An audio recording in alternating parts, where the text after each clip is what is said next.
You know what we've been stressing here for the last week is we want to play hard, and the way we talk about it is everybody talks about playing hard, but we try to live it.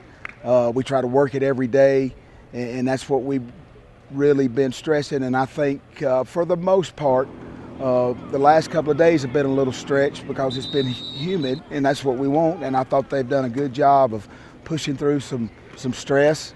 And I think we're making a few plays. We still got a long way to go, but I think we started out really good today. I think we lulled a little bit toward the end because I think we got a little tired. So that's something that we gotta keep getting after them about. I seen Amari Wallace make some plays, and that's one thing that we've been wanting to see. I seen some of our true freshman D linemen. They away from home and homesick, and some days they struggle. But I think they're kind of getting used to the grind a little bit now, and they're starting to make some plays. I wasn't real fired up about our red zone. I think we got to be really good in the red zone, especially against Texas Tech. So that's one thing that we gotta start really hammering down here the next couple of weeks. I thought it went well. We've put a lot of offense in. We've got a lot of guys repping a lot of positions. We just got to put together consistency. Penalties bothered me a little bit. Had a couple holding calls, a false start or two, which is to be expected early on in camp. But we've got to improve that. And anytime you're playing the same defense 6, 7, 8 practices in a row, they're gonna have a beat on you. But one thing we've got to do as coaches and players is get better at what we do, even though they do have a beat on us. But all in all, I felt like we picked it up towards the end during the red zone sessions, coming out sessions, and put together a pretty solid scrimmage. I tell you what, I'm very pleased with our offensive line. They're a year older, a year stronger, a year more confident.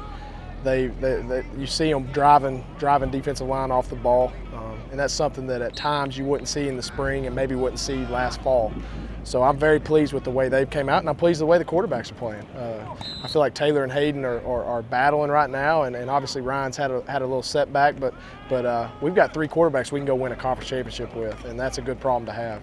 And but all in all, we're playing more consistent with a lot more pace and speed than we were in the spring, and I think that's a lot to do with confidence. We're as deep at running back as we've been in a long time, and a lot of that's due to good recruiting and guys developing. There's no doubt who our workhorse is going to be, and that's Willie Matthews. He's paid his dues here and has done a great job for our program in the past. But there's some young talent in that room. Kelton Warren, Darian Daniels, both coming off of a couple injuries, but they look like they're coming back 100%. Blake Beasley, solid as it gets, and then you got Jeff Anderson, who's a 225-pound running back who we feel like we can put in certain situations, and he can push the pile. So all in all, our running back situation, the state of our running back room is very, very positive and high right now. I think what we need to do is just get better at what we've got in, and one thing we've done as offense is put in a big variety of plays. We've got a lot of motions, we've got a lot of shifts, a lot of movements, and a lot of schemes. So we just need to hone in on what we think we can be good at and get good at it, and try to perfect it to our best of our ability, and that's what we're looking for. And next week's going to be big for us. Summer school's out, so it'll be 100% focused on football and 2 days in camp. So we'll really make some hay next week with our offense and start letting the cream rise to the top.